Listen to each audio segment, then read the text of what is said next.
Alright, you guys, I got this guy all sketched out. I think he looks pretty cool. I'm gonna add some watercolor to him, so I got water right here, and I have Daniel Smith watercolor paint, and then these are two Etcher pearlescent colors. And so I'm gonna set this camera up here and videotape this and let you watch. Let's get started here. So with watercolor, I usually draw for like quite a bit of the time. So if I have maybe an hour to draw and paint, I will probably paint for, or I mean sketch for 45 minutes at least, and then I'll just splash in watercolor at the end. So the watercolor goes pretty fast. So I want to do kind of a dark background, and I want it to get lighter up here, but I want a lot of his face to disappear into shadow. And so what I'm going to do is I'm just going to put down a bunch of water.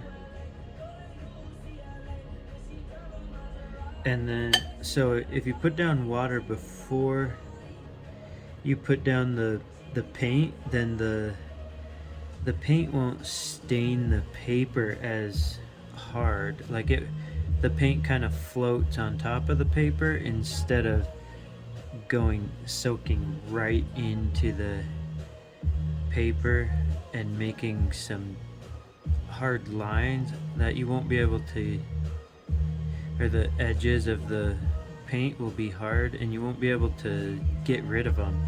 They'll just kind of be stained in the paper. So that's why I kind of like to get the area wet that I'm going to put the color on first. And a lot of people use masking fluid. I don't. I just I don't know if I'm too impatient, or I just kind of like the look of quick paintings where somebody tried to paint around the objects. I kind of like that look. So I'm gonna use a blue. I'm not sure of the names of the Daniel Smith paint, but it's a nice vibrant blue. And since I want it to be light at the top, I'm gonna just put on a bunch of blue and then I'm gonna drag it down. But see how when I put that paint on there, it floats on the paper instead of like just soaking right into the paper. Sometimes it's hard to talk and paint at the same time, but you gotta move pretty quick because this watercolor the paint will start to dry out, and then it won't blend into each other and be even. So you gotta move pretty quick here. And if you panic, put more water on, because then it buys you a little bit of time. Where if you don't put the water on, it will start to dry out and leave hard lines there. Alright, so watch what I'm gonna do. Since all this is darker down here, I'm just gonna leave it right now. But I got a pretty clean brush. Oh, I picked up some black somewhere. So I'm gonna just grab some of this paint. Well, I call it grabbing. So I got it a little more wet, and then I'm gonna pull down and dry out my brush a little bit. So now I'm trying to dry out the paper a little bit, because I know that it's gonna dry lighter wherever I lift off some paint, and I want it to fade, look like it's lighter up here, and then it's gonna go down into shadows. See how when my brush is drier than the paper, it lifts the paint there. But when I go down into the dark and then go back up into the light, see how it pulls that dark up? So now I gotta start over and dry out my brush and only pull down. Sometimes you can get a couple pull downs out of one brush, but when you're trying to go from the light into the dark, a lot of times you have to like swipe it once and then dry out your brush and then swipe it again. Alright, so moving right along, we're gonna down here where I want it to go to super dark, I'm gonna put a little bit of a burnt sienna in there and just see what happens. It'll probably see the little bit of like weird green showing up, which that's okay, because I don't have just like a black, so I'm gonna mix up a couple colors here and it will just get really dark. It won't be quite black. I'll paint it over his fingers.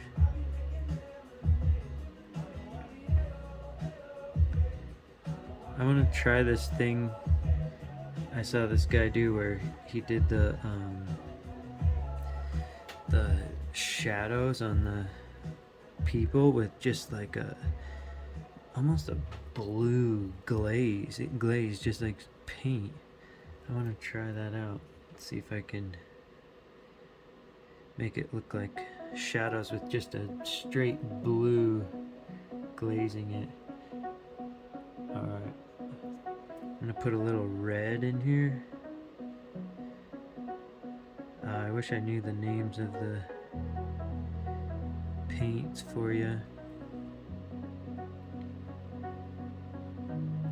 Oh man, this is one of my favorite songs.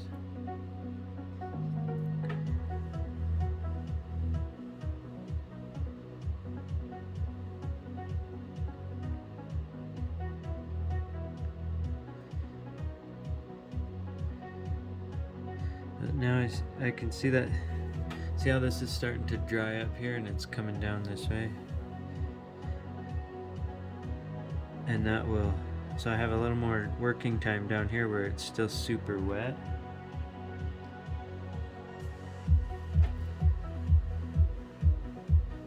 And I want to kind of try to follow it back.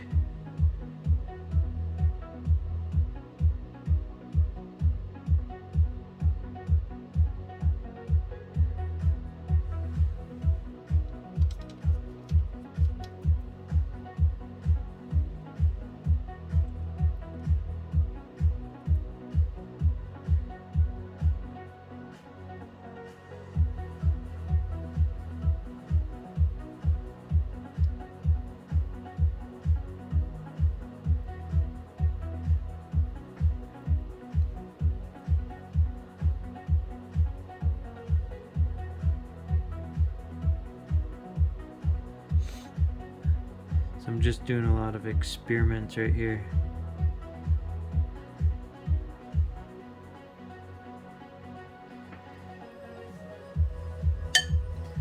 So it's getting a little darker there.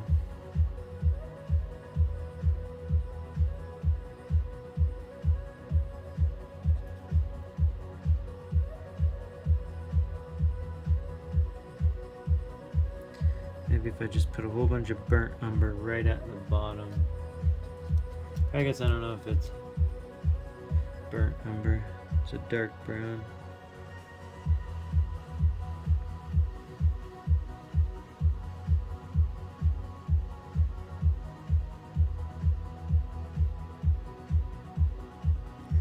So now I'm gonna kind of let that background dry.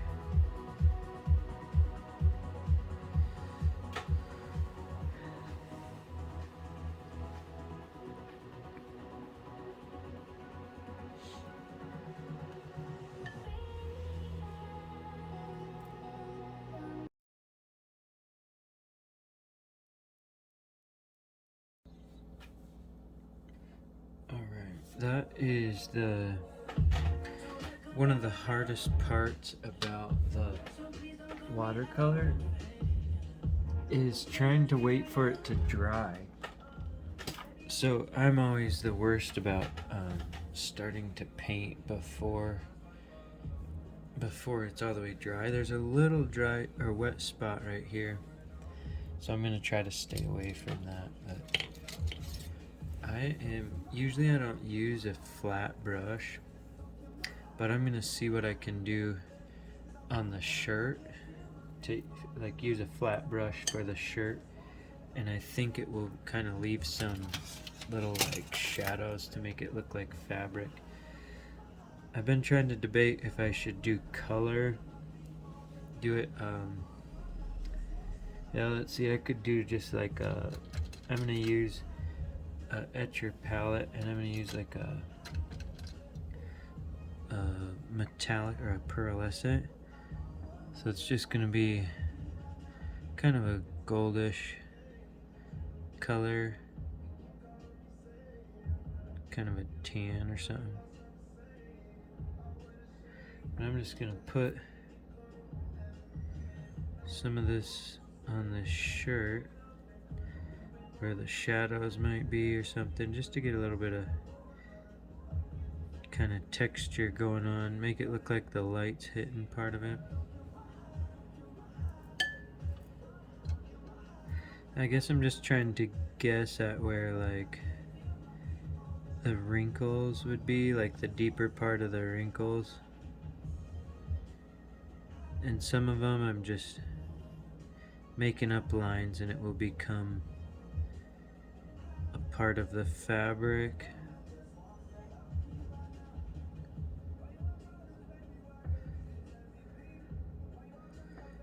I think his tie should just be black. Well, I don't have a black, but I have a like a gray or a graphite. That is also the etcher. Now I gotta be careful because if I touch that shirt color, ooh, and I did a little bit, they're gonna like blend together a little bit there.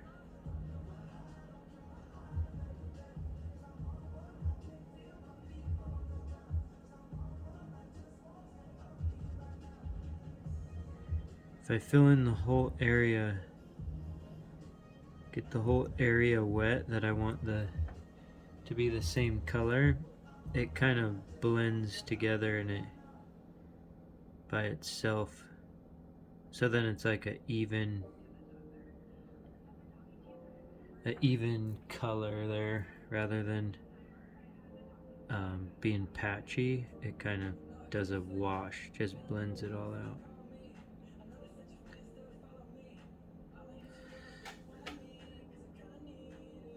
So if you don't know my style, then at the end I'm gonna end up doing a bunch of outlining. See right there where I touched those, the two wets touched, and that blossoms out like that, which is okay. I'm thinking I'm gonna put that flat brush down for a little bit and start putting in a little tiny bit of that gray as shadows for the. So when this is still a little bit wet, if I just put a little bit on there, they will kind of like blend together.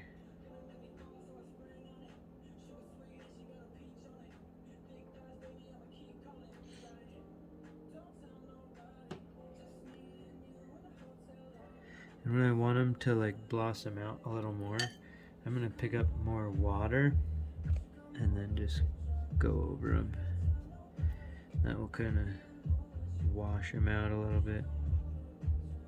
Because I want it to look like it's like shadowy of a shirt rather than like a hard line right now.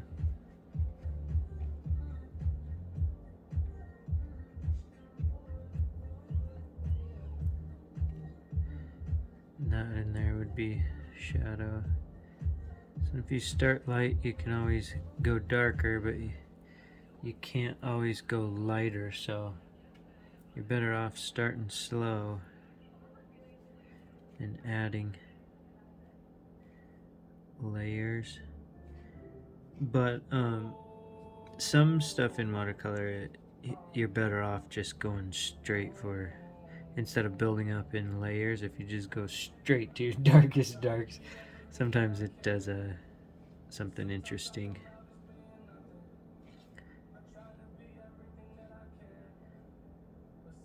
Yeah, a lot of times when we get to painting, we start to thinking that there's right and wrong ways to do it. But when we're just doing it for fun, there's really no such thing. You're just pushing paint around, you know, where like if you're doing it professionally, then it gets to be a challenge, and then you can mess up, because if you're doing a commission and it doesn't, the person's not into it, well then you messed up, you gotta fix it. But if you're just doing it for fun, if you mess up, whatever, you can just get rid of it, or you feel more free to take risks and just try stuff out. But you can't mess up, because whatever, it doesn't matter. You're not needing to produce a masterpiece. Alright, I like that. I'm gonna go over this tie with some blue. I'm gonna try the pearlescent blue first. Well, I'm gonna use a little bit of that like background color blue. Maybe it'll kind of tie them together. I don't want it to be so close that it looks like there's a hole through the guy. But it won't be, because I have that silver in there. See how when this tie goes behind the arm and then right here it completely changes? It wouldn't totally be like that. Well, depending where the light was coming from. Let's see. So I want to have all of this side of his face in shadow. So the light would be coming. It might be in shadow, but you want it consistent if you can, to make sure it's like, if the light is hitting here, make sure this is lit and then there's a little shadow under the arm. But my light's going to be coming from over here, so I think all of this is going to be in shadow.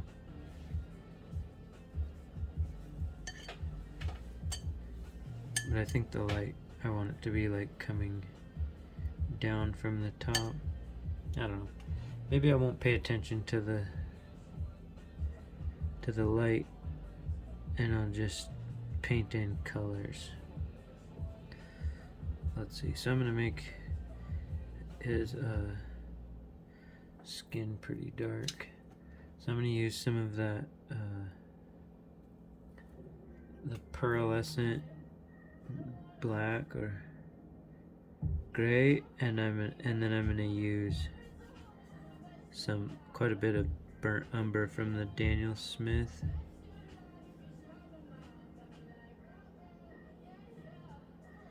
So I'm doing kind of like I did on the background, where I'm just getting the whole arm that I want to do the same color. I'm just getting it all pretty like wet, just laying down a layer here. Alright, so if I can think about his knuckles, might be able to leave, I don't know, some little highlights. I might lose it. Looks like I did. Whatever. But now I'm gonna pick up some burnt umber and put it in there. When it's still kind of wet, it might blend together. See how right here there's getting to be some hard lines? If I just pick up a little bit of water and put it on there, since it's still damp, it kind of blends together. I'm going to pick up some of that blue and do even a little bit darker.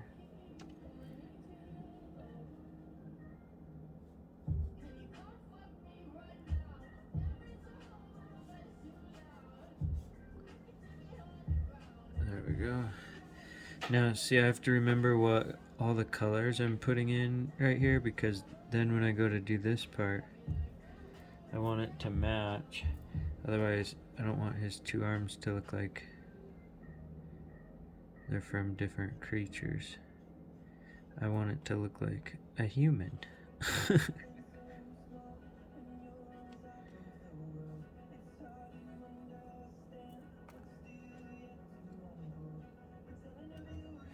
Alright, so it looks like I had planned to have the light over here. Well, we're going the opposite.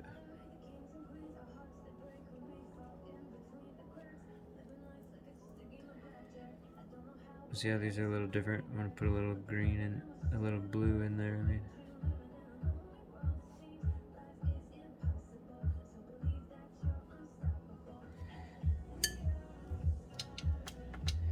Get some of that brown.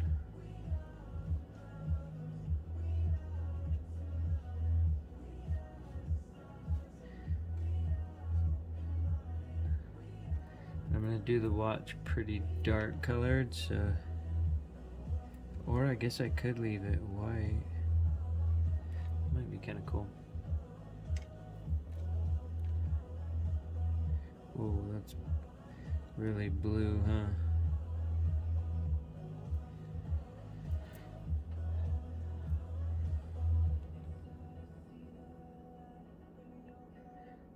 Need a little of that brown in there, because then we'll kind of kill that blue.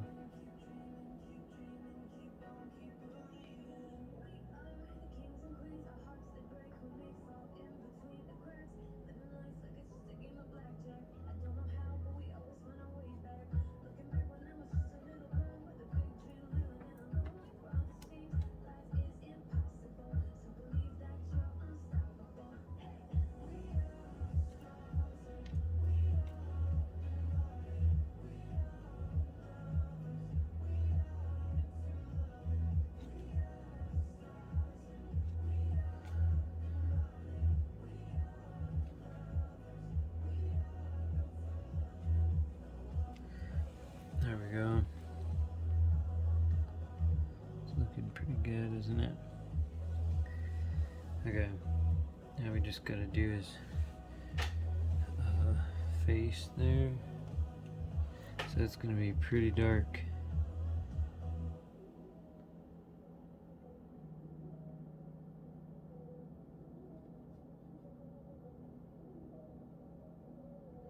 Now if I touch that hand with this paint, they will bleed together. I want to see if I can leave a little bit of a line to try to tell your eye that they're separated, or that the hand's in front of the face. See that little tiny line right there? It pushes the face back. Right now the face is really shiny to you because it's wet.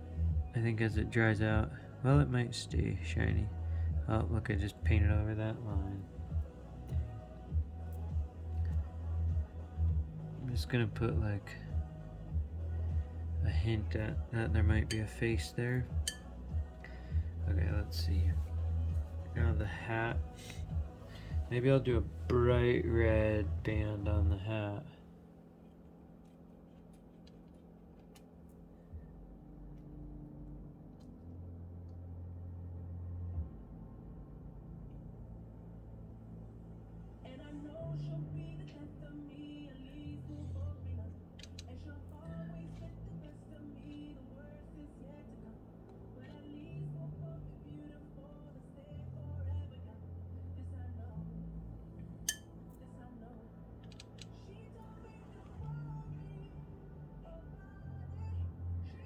So I'm putting this on pretty thick with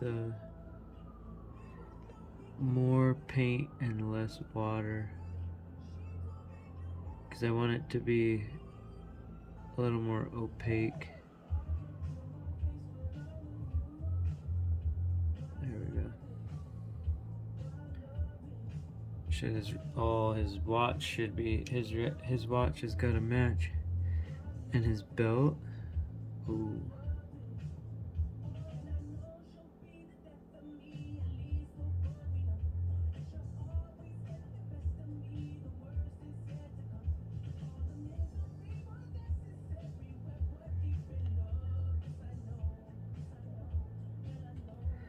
Oh, that's cool, huh? I think I gotta go either, yeah, probably gotta go darker with the tie, don't I? Or else I shouldn't have did the belt red. Let's see. No, I like the belt red.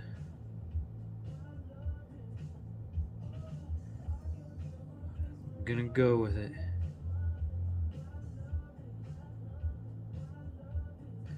You guys, my neighbors probably think I'm crazy. Who's he talking to again? Talking to his camera.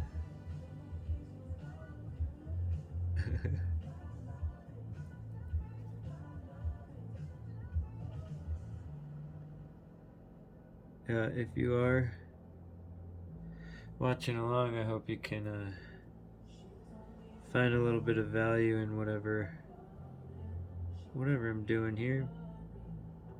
I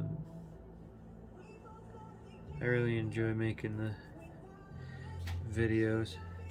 I'm gonna start doing videos for a brand called Etcher, and that's gonna be fun. Let's see, I'm trying to decide what else it needs. If I should just leave the pants and the hat white. Maybe I should put a tiny bit of shadow on them, and I'm gonna use a blue. It's like kind of a cerulean blue, but I think I still have a little bit of brown in my brush, so I'm gonna put a tiny bit of a shadow over there, and then let's see. So let's make this whole side in a little bit of a shadow here. See, I gotta talk in bursts because otherwise I can't focus hard enough.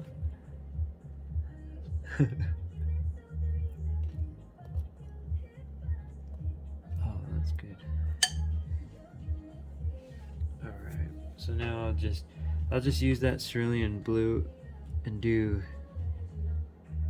some shadows. So I'm just literally picking up the blue, just doing that. Like, instead of doing a highlight, I'm trying to think about where would the darkest shadows be.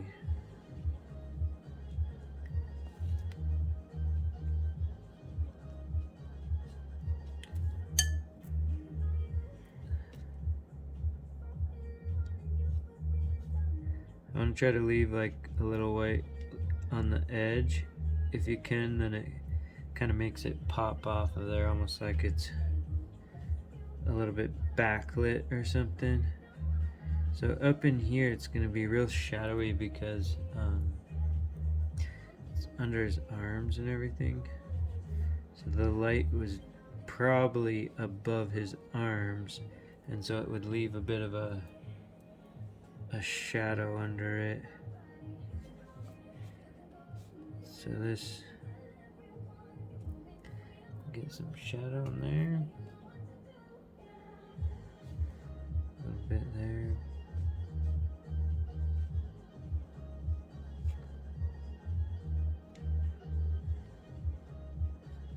That's looking pretty good.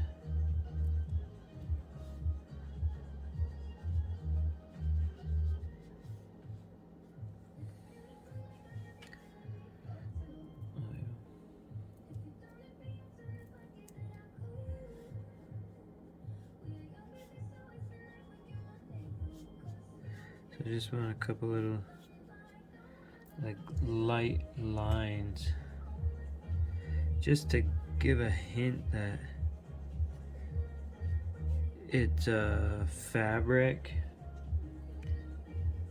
because I'm gonna leave it as white pants, but I'm gonna do some outlining, so that should help define it a little more. Let's see, we'll do a bright gold for the belt.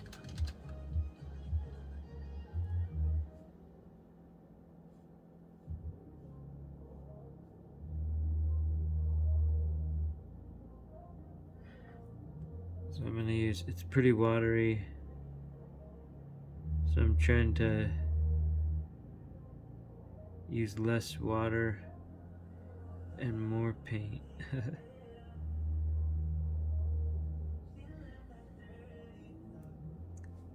Alright.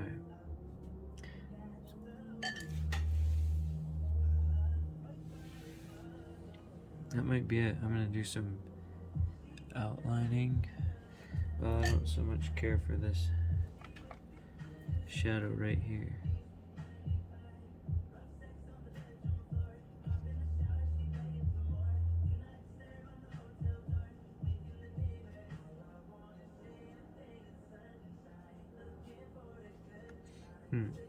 There we go. Let's go with it. Alright. Let's grab a pen here.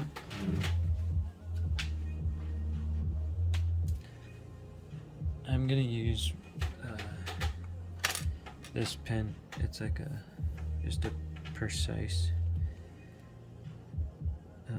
Pilot pen or something. Yeah, Pilot. And it's not waterproof, so some of it might bleed into the other color. The cool thing about using pearlescent paint is a lot of times the pen won't draw on it, so if you go right over it, it will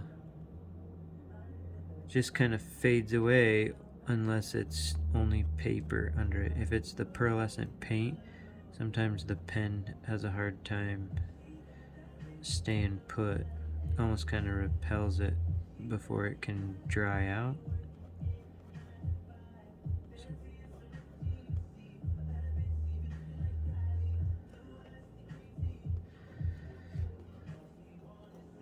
See, I love my outlines like this right here. As soon as I outline it, it completely separates it from the background there.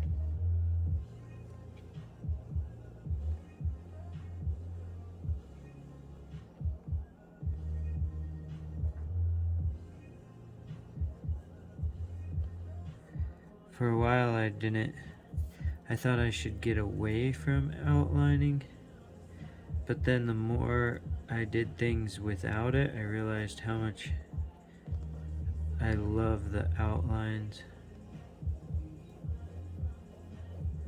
So I put outlines in almost all of my work.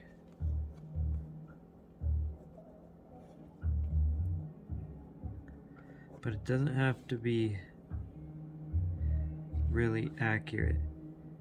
There are some parts that need to be a little more accurate, but for the most part, if you get close, our eye will do a pretty good job of filling in the blanks and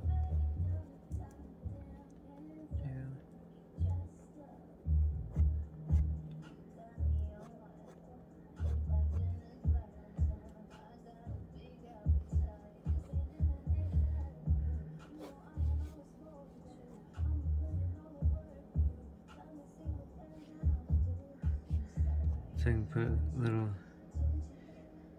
hint at fingers. See how that's all in the shadow? See, that's kind of a mess up there. I'm gonna see if I can get it wet and lift it at all. If I just put a little water on and scrub it.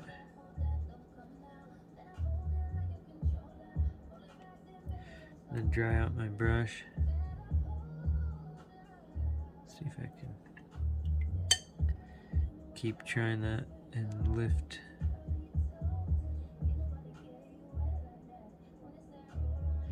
The blue stains pretty good.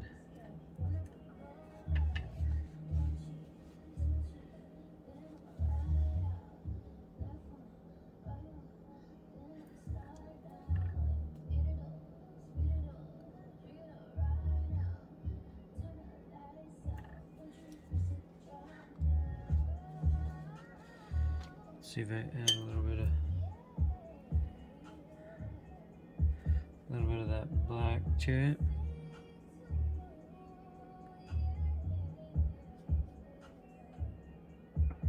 Yeah, that kind of gave him a little more of a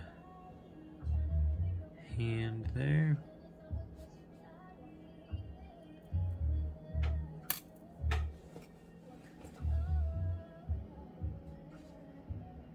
So the thing about this pen, when it's not waterproof, then if I draw in water, then it starts to quit working.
Oh no, that pen quit working.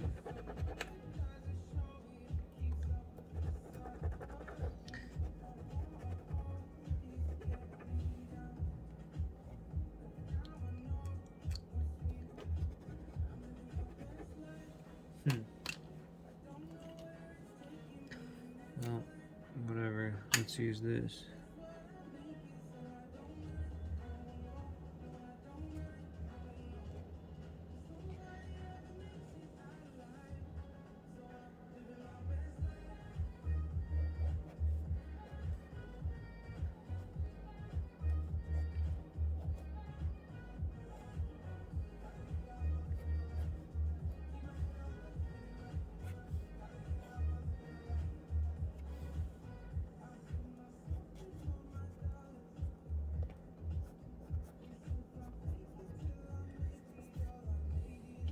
There we go. Now let's see if I can get up here and do this part without bumping the camera.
think I like that. Now I'm gonna do an outline around the whole thing.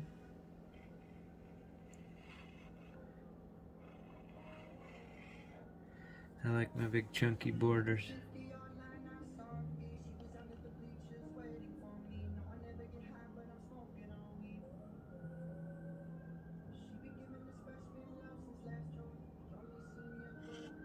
There we go.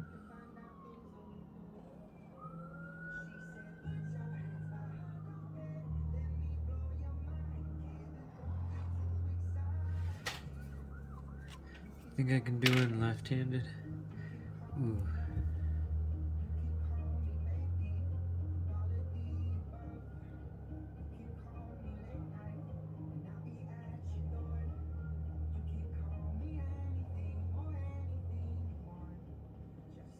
It's pretty wonky.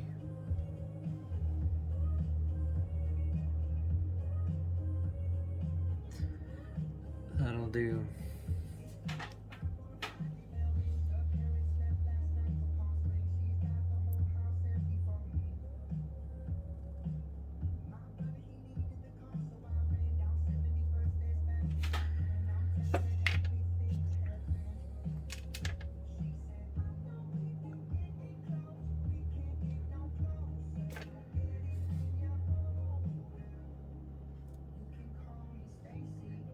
You can call me that.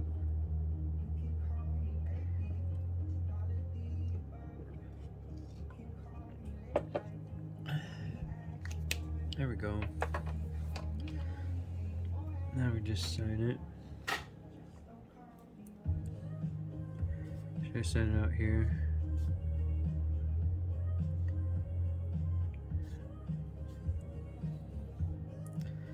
Oh man.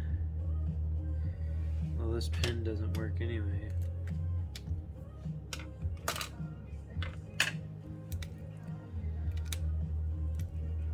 I will sign it right here.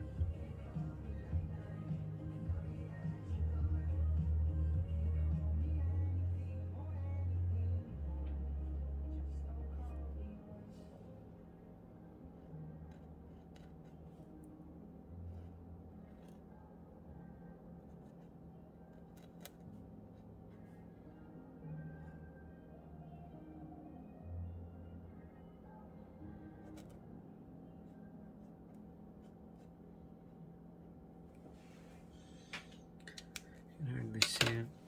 I'm gonna do it with like metallic.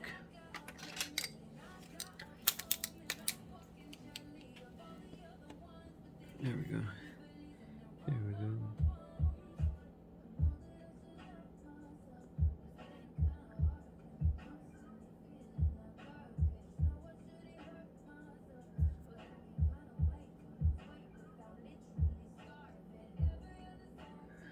There we go. Oh. Hey. Whoa. Hold on, sure. I can find my signature. Alright. Oh my God, this feeling's just begun. I'm saying things I've never said, doing things I've never done. Oh my God, when I see you, I should've run. But I'm frozen in motion, and my head tells me to stop,